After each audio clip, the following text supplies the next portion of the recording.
I did not realize my marriage had quietly turned into a corporate team-building exercise until my wife invited me to dinner with her coworkers like she was scheduling a product demo. That was the first red flag. Not because married people cannot go to dinner with coworkers. They can. Healthy couples do that all the time.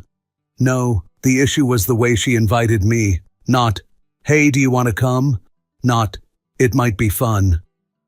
Not even the classic fake marriage courtesy line, "Everybody's bringing their spouses." She stood in the kitchen, scrolling through her phone, and said, "You should come on Friday. I think it would be good." Good for who? That was my first thought. My second thought was that whenever my wife, Sienna, said something would be good, it usually meant good for her image, good for some performance, or good for whatever version of our marriage she was currently exporting to the outside world. I was standing at the counter making coffee. She was dressed for work already, all sharp lines and perfume, and that expression she had started wearing a lot over the last few months. The one that said she had mentally promoted herself and quietly demoted me. "Good," I repeated. "Like vegetables? Tax refunds? Root canals?" She glanced at me with that little smile she used when she wanted to be amused without actually giving me the dignity of a full laugh. "Don't start. I haven't even warmed up." "It's just dinner." Right. And the Titanic was just a boat ride. I took my mug and leaned back against the counter. "Who's going?" She listed names I half knew from stories, complaints, and accidental late-night phone calls she took on the balcony when she thought I was asleep. Priya, Jenna, Mark, Elise. "And Daniel," she added casually. "Of course, Daniel." She frowned. "What's that supposed to mean?" "It means every story from your office somehow ends with Daniel in the room. I'm starting to think he's not a coworker. I think he's the office emotional support golden retriever." She rolled her eyes. "He's just confident." Men women describe as just confident are never just anything. She grabbed her bag. "You always do this." "Do what?" "Make weird little comments because you're uncomfortable." I almost laughed at that. Almost. But there is a point in a marriage where things stop being funny in the moment and only become funny later, when you're telling the story to somebody else or to the internet, or to your future self while signing documents. "I'm not uncomfortable," I said. "I'm observant. Those are different animals." "Whatever." She headed toward the door. "Be ready by 7. Then she left.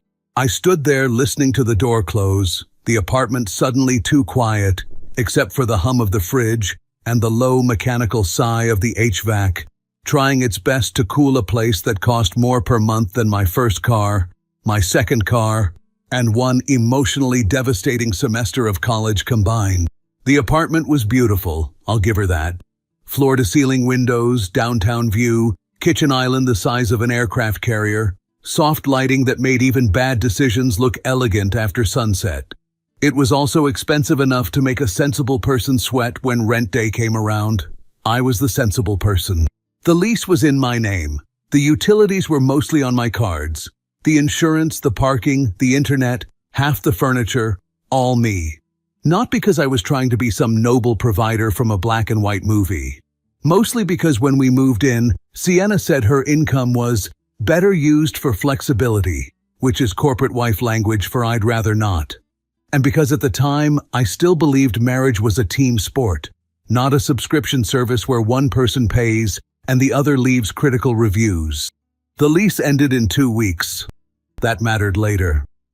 At the time, it was just a detail floating around in my head with a few others I had been trying not to arrange into a pattern. Sienna had gotten colder over the last year, but not in the dramatic movie way. No sudden screaming fights, no mysterious girls' trips. It was subtler than that. She corrected me more in public. She interrupted me more at home. She laughed harder at other men's jokes than she ever laughed at mine, which was offensive on at least 3 levels because first, my jokes were better, second, I was there, and third, some of those men had the comedic timing of a folding chair. She had also developed a habit of speaking about me as if I were a mildly outdated appliance. Functional, familiar, not exciting, difficult to replace without effort but no longer something she admired. That kind of contempt does not arrive in one big scene. It leaks in, through tone, through pauses, through those moments where somebody answers for you before you've spoken, because they've already decided your role in the room. Friday came, and by 6:30 I was dressed and ready. Not because I was eager, because I hate giving anybody the satisfaction of calling me difficult when they've already spent weeks auditioning for the role of problem. Sienna stepped out of the bedroom in a black dress that was elegant enough to start a fight in the wrong neighborhood. Her hair was perfect, makeup sharp, perfume expensive. She looked incredible. She also looked like a woman going somewhere she wanted to impress people, which, notably, had not been how she looked during our last 3 date nights. She saw me by the door and paused. "Oh, you actually dressed up." I looked down at my jacket. I figured if I was being displayed, I should at least be properly framed. She sighed. "Can you just be normal tonight?" "Depends. Are your coworkers normal?" She gave me that flat look wives develop when they want to communicate disappointment and superiority at the same time. It is honestly an advanced skill. The restaurant was one of those modern places where everything was either black, gold, or aggressively minimalist, and the menu looked like it had been designed by a man who hated both hunger and fonts. Her coworkers were already there. And there he was. Daniel, of course. Tall, tailored, smile like he had practiced it in reflective surfaces. He stood when we approached, which I'll admit was a strong move. Confident, warm, socially fluent. He reached for mine. "You must be Ethan. Great to finally meet you, man." "Likewise," I said. "I've heard so much about you I was beginning to think you were a shareholder." He laughed. Sienna did not. Interesting start. We sat. Drinks were ordered. At first things were fine. Work stories, office gossip. One woman, Jenna, talked about managing up with the intensity of a war historian. Priya was smart and dry and seemed like the only person at the table capable of recognizing nonsense in real time. Mark was one of those men who peaked emotionally at business school and never came back down. Elise had the dangerous calm of someone who looked sweet until she started discussing other people like case studies. Daniel, naturally, was in his element. He had a story for everything. He listened with his whole face. He asked follow-up questions. He had that polished, easy charm that made people lean in half an inch without realizing it. I watched Sienna around him. That was the part nobody warns you about, not the obvious stuff. The quieter humiliation is watching your wife become more animated for another man's presence than she has been in your kitchen in 6 months. She laughed more, touched her hair more, tilted her head when he spoke. None of it was enough to be called out without sounding paranoid. All of it was enough to be felt. At one point, Daniel asked me what I did, and before I could answer, Sienna jumped in. "He works in operations." I turned slowly. "I do? Good to know. Should I tell my actual job?" A small laugh from Priya. Sienna smiled with her teeth. "You know what I mean." "No," I said pleasantly. "That's why words are useful." Daniel raised both hands a little. "Okay, now I definitely like him." "Give it time," Sienna said. "He's very quiet at first." That one slid across the table like a small blade dressed up as a joke. Jenna laughed. "I was about to say, he doesn't seem quiet." "Oh, he can be," Sienna said, taking a sip of wine. "Especially in groups like this." I nodded. "I try not to interrupt professionals while they perform." Priya choked on her drink, trying not to laugh. Sienna shot me a look. There it was again, that current between us.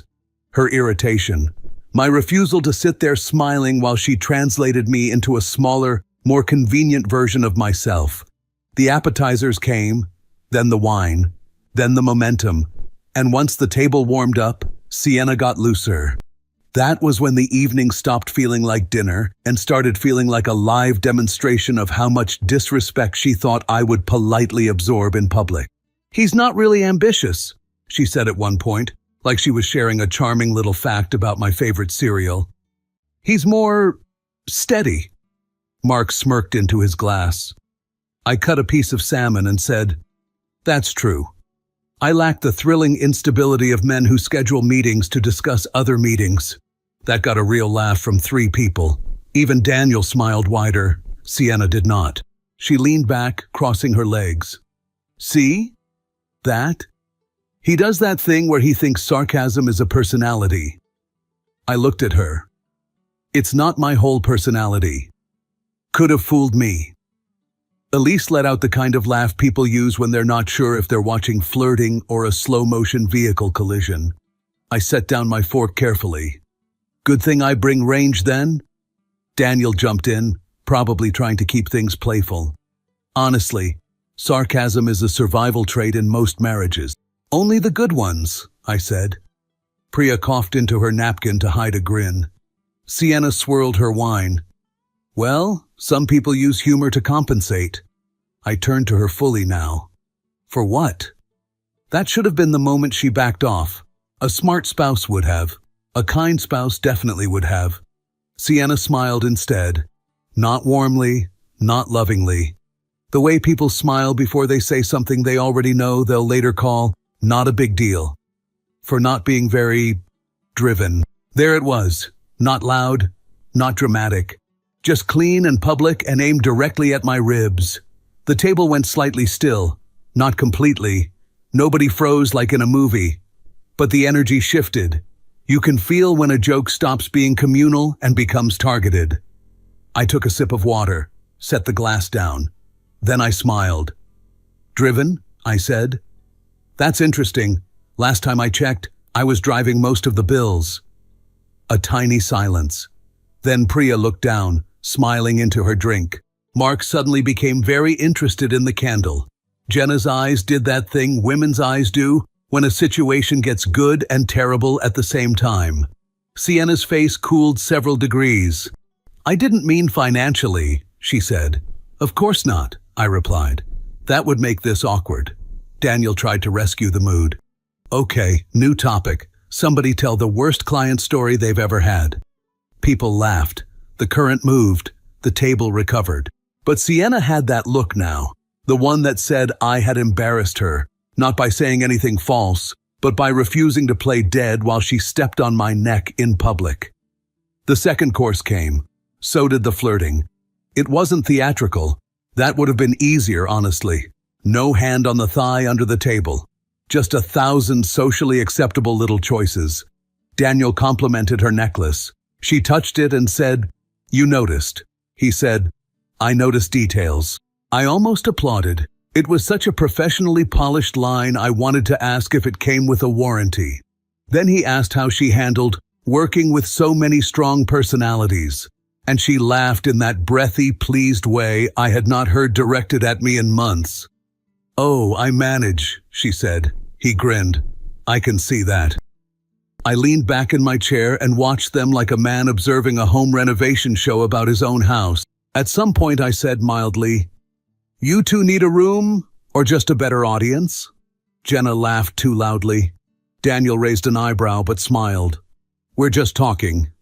"I know," I said. "That's why I said room. If this was more, I'd suggest a hotel." Priya actually snorted. Sienna turned to me, annoyed. "Relax, don't be insecure." There it was. The cheapest card in the deck. Not because I was wrong. Because men are supposed to accept disrespect gracefully now, like emotional doormen. Hold the door open for humiliation and thank everyone for bringing it inside. I looked at her for a beat, then nodded slowly. "Right. My mistake. Next time I'll bring rose petals." She stared at me. Daniel took a sip of wine, suddenly interested in not existing. Then Mark, because God loves irony, decided that was the perfect moment to ask, "So what does Ethan actually do?"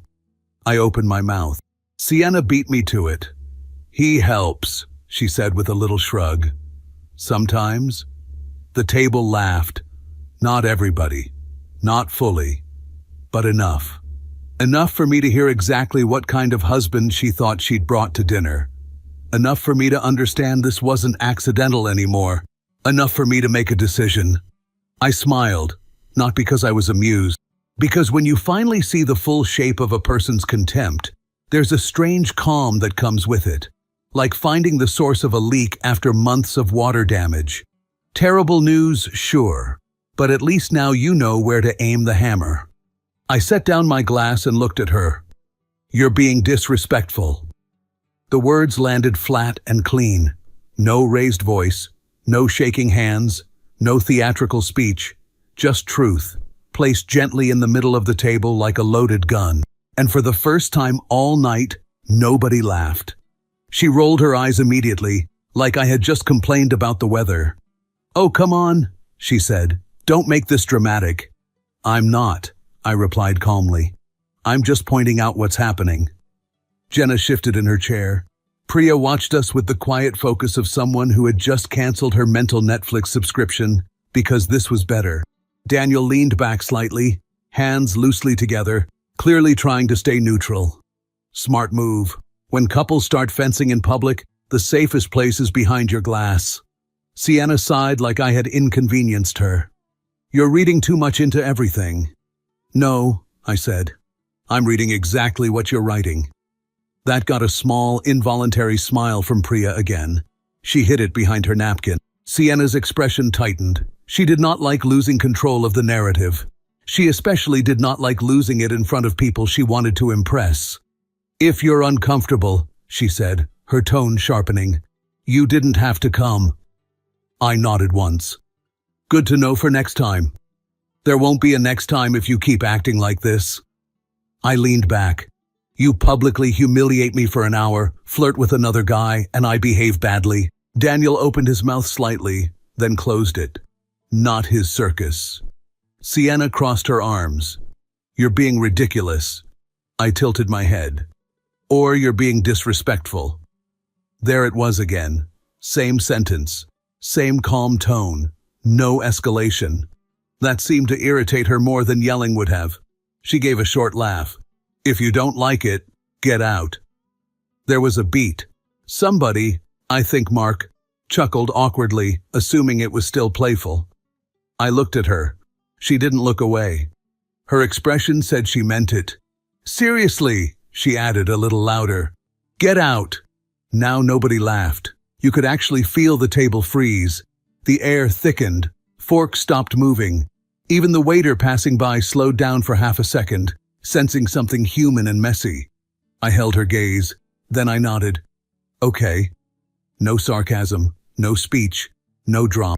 I reached for my jacket, which was hanging on the back of my chair.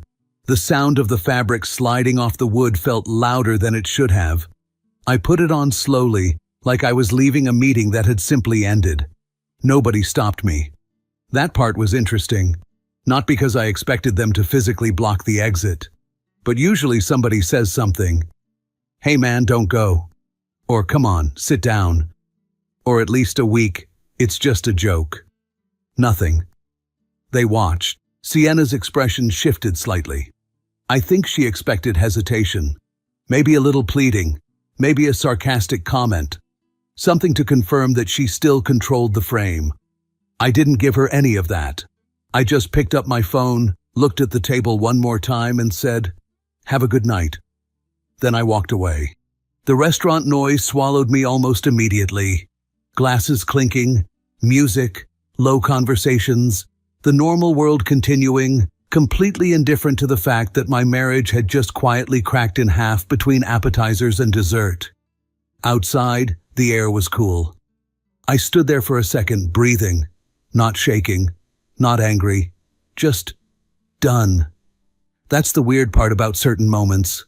You expect fireworks, you get clarity instead. No confusion, no doubt. Just a clean mental line, before and after. I pulled out my phone and ordered a ride. While I waited, I replayed the last 10 minutes in my head. Not obsessively, just once, like reviewing security footage. The words, her tone, the silence. The second, "Get out." Yeah, no misunderstanding there. The car arrived, I got in, gave the driver my brother's address. Halfway there, he asked, "Rough night?" I laughed softly. Something like that. He nodded like that made sense, which I appreciated. My brother lived about 20 minutes away. Smaller place, older building, but warm, comfortable.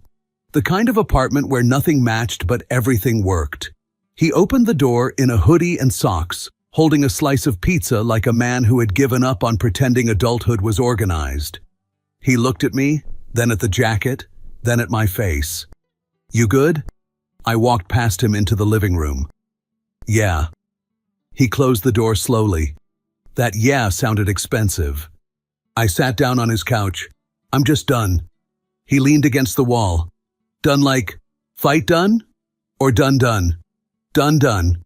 He nodded once. No dramatic reaction. "That's why he's my brother." "Pizza?" he asked. "Yeah." He handed me a slice. We ate in silence for a minute. The TV was on mute, some late-night show host moving his hands energetically about something irrelevant. Finally, he said, "What happened?" "She told me to get out." He blinked. "Like, leave the restaurant?" "Yep." "And you left?" "Yep." "And?" "And nothing. That's kind of the point." He chewed slowly. "You mad?" I shook my head. "No, that's the weird part. I'm not mad. I'm finished." He nodded again. "You can crash here." "Thank you." "You want a beer?" "No, I want sleep." He tossed me a spare blanket. "Bathroom's free. Couch is yours." I stretched out.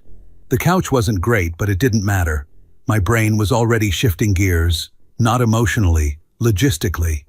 That's another thing people misunderstand. Calm men don't explode. They reorganize. I woke up early. No alarm.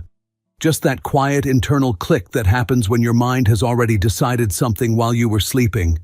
Sunlight came through the blinds. My brother was still asleep. The apartment smelled faintly like coffee from the automatic machine he never turned off. I sat up, grabbed my phone, and opened my email. Then I opened the lease. 2 weeks left. Tenant, me. Renewal option, pending.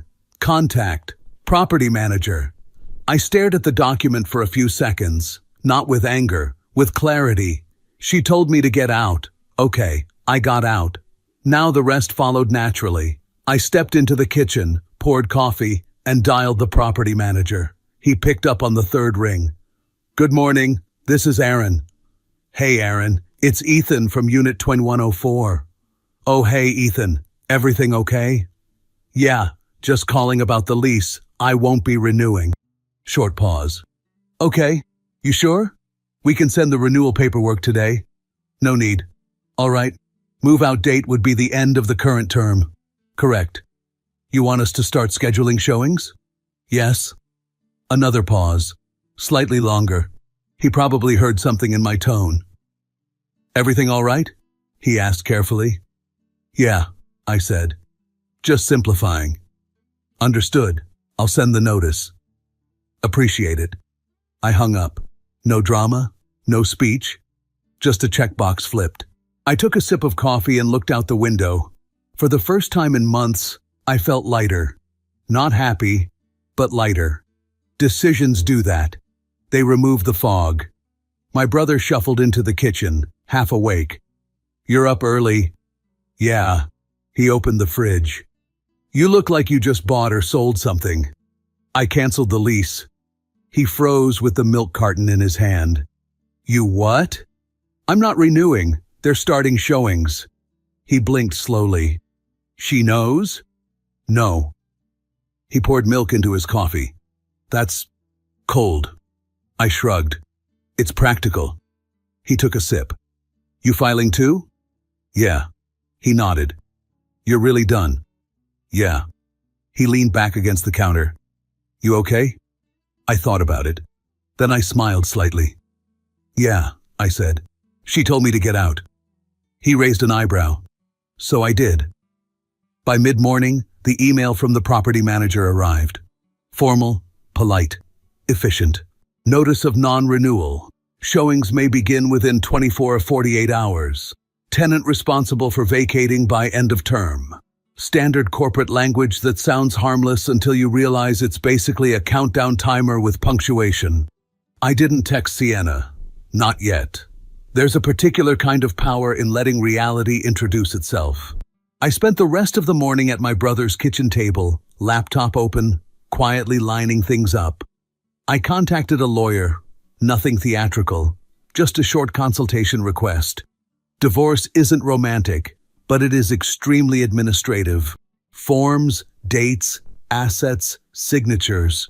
The unglamorous machinery of two people admitting the experiment failed. By noon, everything was in motion. Around 1, my phone buzzed. Sienna. Of course. I let it ring once, twice, then answered. Her voice came fast, tight. Where are you? At my brother's. You left. You told me to. You didn't come home. Yes. Pause. You could almost hear her recalculating tone. Are you coming back today? Not sure. What does that mean? It means I'm not sure. Another pause, sharper this time. You're being childish. I smiled slightly. I left when you told me to leave. That's actually the opposite of childish. She exhaled hard. Can we just talk tonight? We are talking now. I mean in person. I'll think about it. She didn't like that. What is going on with you? Nothing. I'm simplifying. That doesn't mean anything. It will. She went quiet for a second. You're overreacting. I'm reacting exactly once. I didn't mean it. You said it twice. Silence. Then defensive. Everyone says things in the moment. Everyone also hears them. She sounded frustrated now. So what? You're just going to disappear? No. Then what are you doing? Making decisions. That line landed, I could tell. What decisions? She asked. You'll see, she scoffed. Are you trying to scare me? No, I'm trying to stop pretending. She hung up first. I set the phone down and went back to my coffee. 3 hours later, she found out. I wasn't there, but I can reconstruct it almost perfectly. Real life is predictable that way. Doorbell. She opens it, expecting a delivery or maybe a neighbor. Instead, a polite guy in business casual with a tablet. Hi, I'm Aaron with Property Management. We're scheduling move-out preparations and initial showings. Confusion. What? The lease for this unit isn't being renewed. Pause. I think you have the wrong apartment. No, ma'am. Unit 2104. Ethan is listed as the tenant. Longer pause. I don't know anything about that. I understand. We just need to coordinate times for showings. That's when panic starts. Because this isn't emotional. This is procedural. You can't argue with procedure. It doesn't care about tone. My phone rang. I let it buzz for 2 seconds and answered. What the hell is going on? She demanded. They're here. Someone from the building. They're saying we have to move out. The lease is ending. You canceled it? I didn't renew it. That's the same thing. Functionally, yes. Her voice rose. Where am I supposed to go? You can rent it yourself. You know I can't afford this place alone. I'm aware. Are you serious right now? I am more serious than ever before. Silence. Not calm silence. Shock silence. You're doing this because of one dinner? She said finally. No, I'm doing this because of everything that led to it. This is insane. You're punishing me. I'm removing my support. Her breathing got sharper. This is petty. This is consequences. You're ruining my life. No, I said evenly. I'm just not paying for it anymore. She didn't speak for a second. Then, softer, almost disbelieving, You would actually do this? I already did. Another long pause. I didn't think you'd go this far. I leaned back in my chair. You didn't think I'd leave either. She hung up. I stared at the screen for a moment. Then I opened my email and checked the message from the lawyer. Consultation confirmed. Forms attached. Estimated timeline. I filled them out carefully. Sent them. No speech, no announcement, no revenge montage. Just another checkbox. Late afternoon, my phone lit up again. Sienna. I let it go to voicemail. Then another call. Then another. 3 in a row. Then a text. This is insane. Call me. I didn't. Half an hour later, another text. Are you seriously not answering?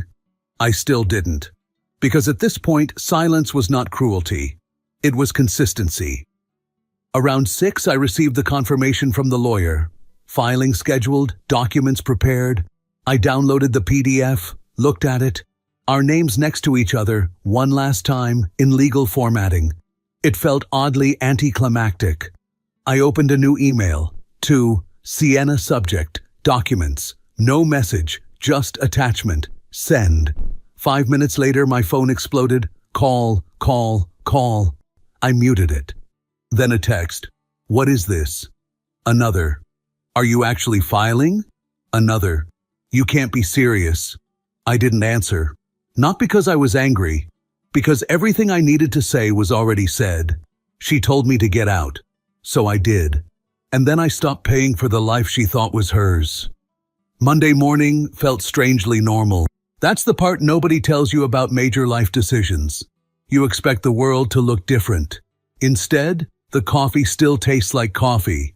Traffic still moves like it's personally offended by your existence, and your email inbox still fills with messages that have absolutely nothing to do with the fact that your marriage just ended.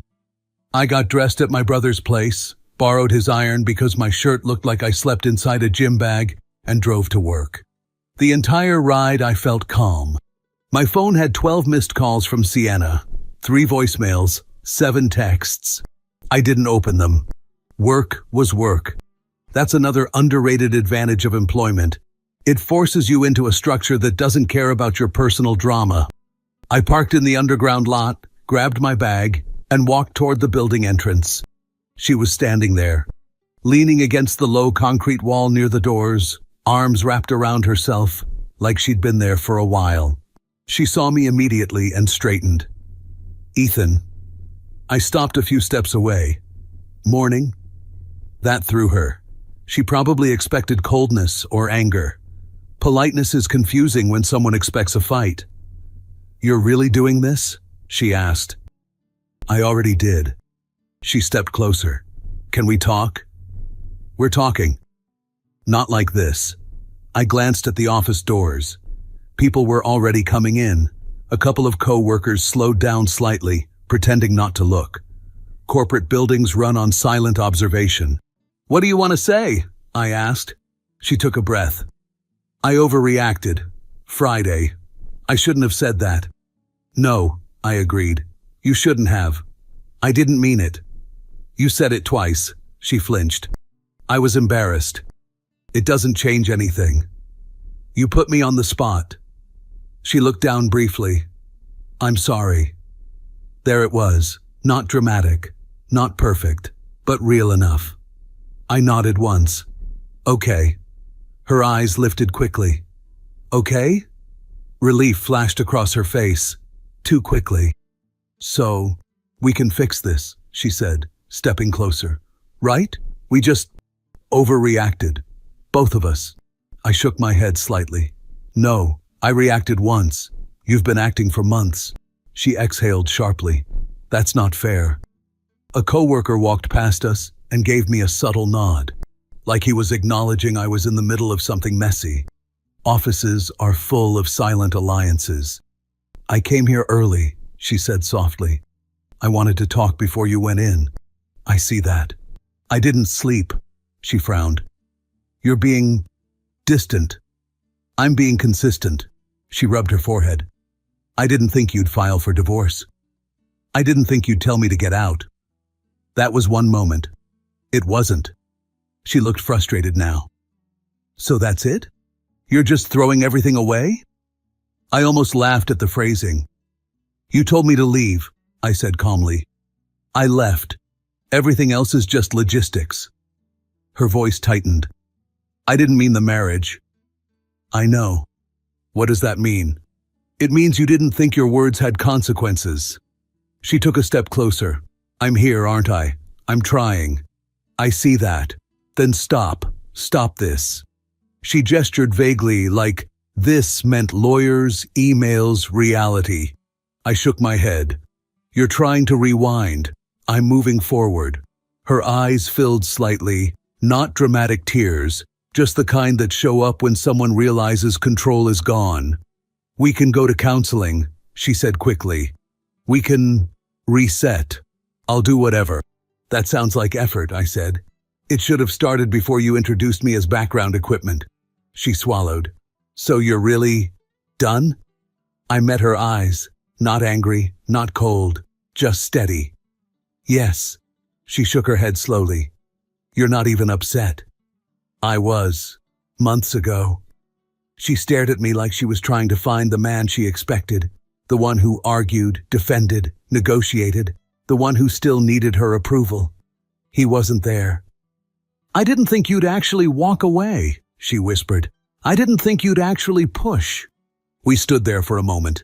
People continued walking past, doors opening, bad coffee being consumed, Monday continuing its indifferent march. Finally, she said, So, that's it. Yes.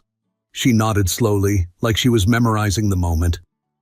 I'm sorry, she said again. I adjusted my bag. Take care, Sienna. I walked past her toward the doors. She didn't follow.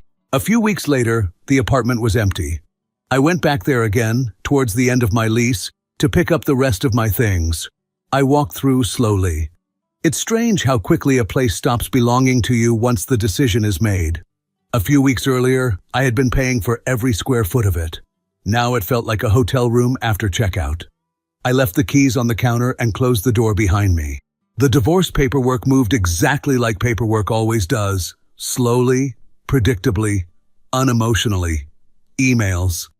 Sienna looked tired during the final meeting. Not hostile, not dramatic, just resigned. She tried once more, quietly, after we signed. Are you sure? I answered the same way I always had. Yes. She nodded, like she already knew. After that, life did what life does. It kept moving. I found a smaller apartment.